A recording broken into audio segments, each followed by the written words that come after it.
So more and more Americans are realizing how bad Donald Trump is as the economy is absolutely sinking.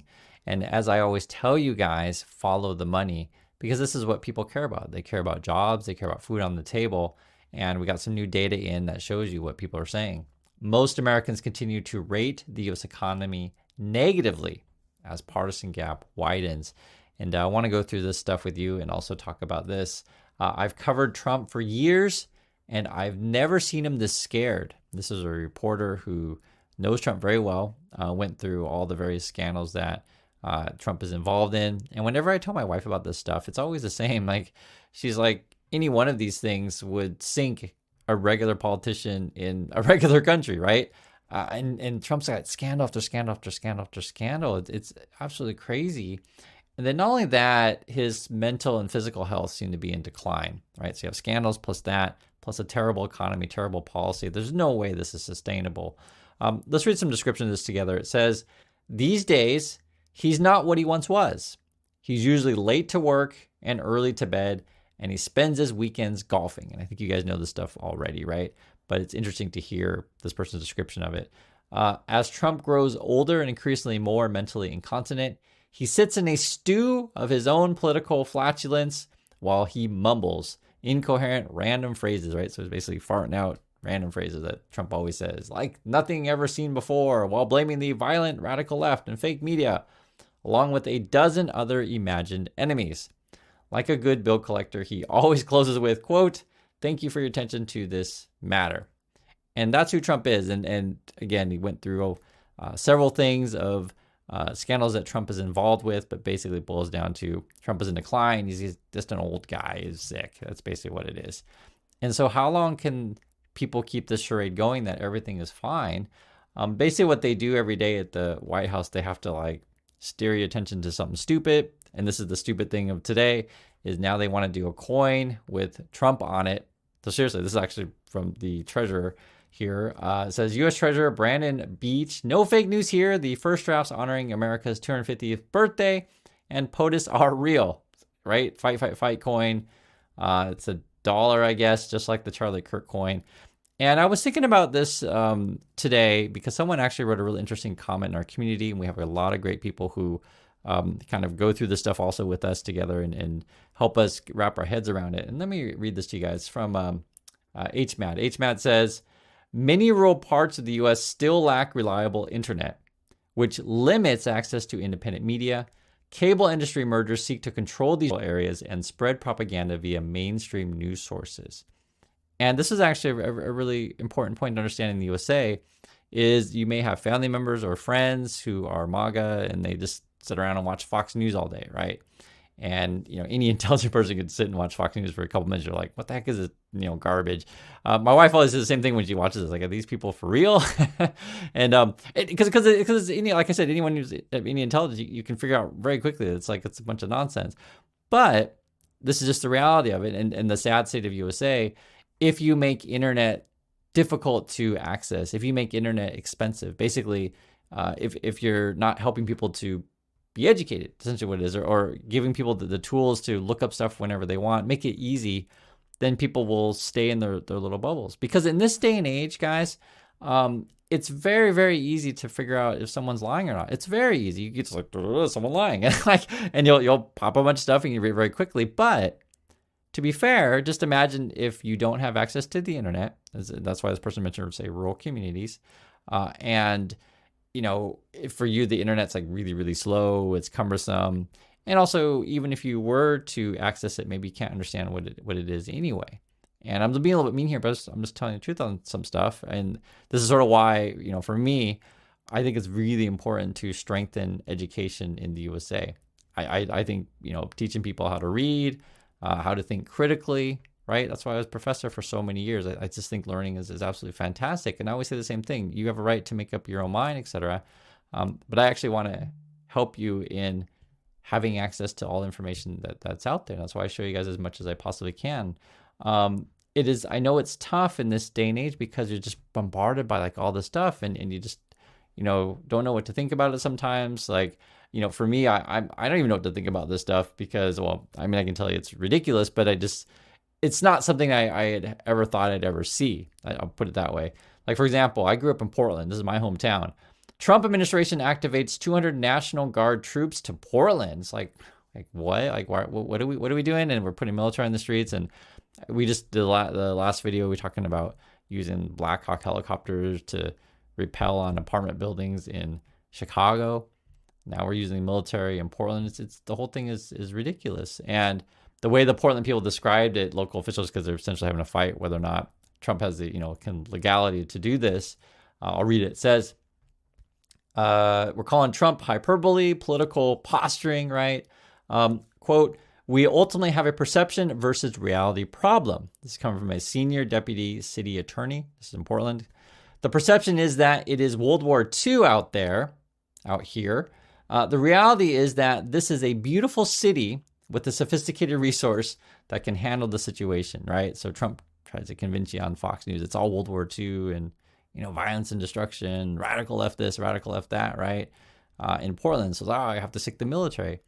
And for people, again, who say live in rural parts of the country or, whatever your situation is, if you don't have access to good information or fast internet, then all you believe is Fox News all day. And I always try to just talk to you like real people here. The idea that you need to use the military in this way is just ludicrous. I'm just being frank with you. It's just ludicrous. And when the governor and your local officials aren't asking for help, again, ludicrous, right?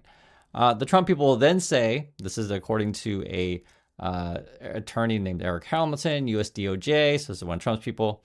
I guess there are cruel radicals who have laid siege to Portland. That's what he's claiming. Here's the thing, though. When you actually ask Americans what's going on, they kind of know already. The government's going to try to hide the job data from you, right? So it's Jobs Friday without jobs numbers, right? So we were supposed to get jobs numbers today, but the government shut down, so no data. But you already kind of know from your family and friends, from your personal experience what the market is. But, the reason why you look at this job stuff is you want to get like a larger picture of, is it just your market or is it like everywhere? ADP, there's a private jobs data. You can see things have been going pretty sour for a while. And then when you actually ask Americans about the economy, this is coming from the latest Pew data, it's actually pretty significant. 3/4 of Americans, that's 74%, describe economic conditions as only fair or poor, right? So the majority is saying the economy is not great, right? Fair or poor. And then you take a look at the actual data here. This is what people are concerned about, okay? What are the reasons Americans cite for their views of national economic conditions? So 74% say fair or poor, 26% say good or excellent. The people who say on the economy's terrible side, number one is the high inflation is what they're saying. Negative mentions of Trump or GOP, meaning that it's Trump and the Republicans' fault. Negative mentions of tariffs, right? So you got high inflation, you got Trump, you got tariffs, high cost of living, wealth inequality, high cost of food and groceries, lack of good paying jobs or low wages. That's the main reasons what people are saying that things aren't great.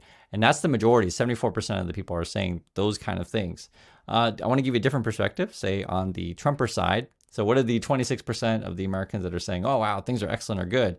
They say general economic growth or improvement. That's what they say. That's just what it is. General economic growth or improvement. Okay. Then they say inflation is down. And I'm always like, who are these people who say said things? Okay. Some people say that. Then they mention the stock market. Then they say how much they like Trump. Then they say low unemployment. And then some say Trump and GOP negatively, which is kind of interesting where they're talking about, even why things are good, then they mention negative Trump. I don't get that one at all, honestly. But there's a lot of things about MAGA that I don't get. And I think a lot of these people live in sort of this weird, whatever to say, culty world to where they try to, fit the world views against the reality. You could call it cognitive dissonance. But it's kind of like, putting yourself in a situation, what we call it the ostrich situation, to where the bad news is out there, but you'd rather just bury your head in the sand. I think anyone who goes to the grocery store, looks at the price of houses, understands like that companies aren't really hiring that much right now. I think you guys already know this stuff, but it all depends on your particular situation. And the biggest one is, for example, I keep hearing that young people are really, really struggling. I think, young people unemployment is around 10%. And that's sort of more like an official number, but it could be higher depending on if people are reporting or not. If you look at what's going on right now, it's ridiculous. We're still in a shutdown. Shutdown will stretch into another week as Senator standoff continues. I think they had a fourth vote. We'll see what happens. I'll just say this. It looks really, really ugly because you have the Republicans who just frankly aren't serious. I mean, you can see it. And you have Trump who's basically absent. That's essentially what we're facing here. And then whenever I do check on the grifts that he's doing, because I always want to focus on the money stuff. Now, today's grift, exclusive Trump administration eyes stake in company developing Greenland rare earth mines. So I guess we're going to try to make money in Greenland. I mentioned this last video, I just want to mention again, they're still trying to start a war or already in a war or conflict, however you want to call it, with Venezuela. I think they killed 4 people. It's really hard to say what's going on down there. We're spending millions of dollars on this thing. Americans need help, and that's what Trump is up to, right? Hey, let's go make more money in Greenland. Let's start wars. Now they're telling people this is kids will pay you cash to leave the country. They're calling it cash bribes for kids. Seriously. Trump administration offers migrant children cash to self-deport. And I do want to show you a little bit of, I don't know, you could call it positive news. I want to be sensitive about these type of topics because you never know what to make of this stuff. And that's regarding Gaza. I want to make it really clear. I want the conflict to end. I do not want any loss of life. And what I mean by I don't know what to make of it is because sometimes you'll hear about Hamas that Trump has a deal, or Israel says we're not going to fight, then they go back to fighting the next day. You never know what to make of these things. So I do sincerely hope though that they come up with some sort of peace plan. I don't care how it's done or whatever. Just stop the fighting. And I think that's a reasonable thing to say about this stuff. Regarding the Trump thing, I guess you could simmer in a similar tone. Trump just needs to be out of office any which way possible. But also, to be fair, it's not just Trump. It's his administration is just completely incompetent, and they don't care about regular people. And that's the part that really frustrates me. If sometimes the economies can go bad. It just happens, right? Any number of things can go wrong. You have a crazy storm, right? And suddenly there's no crops, and as a nation, you got to okay, how can we get through this together?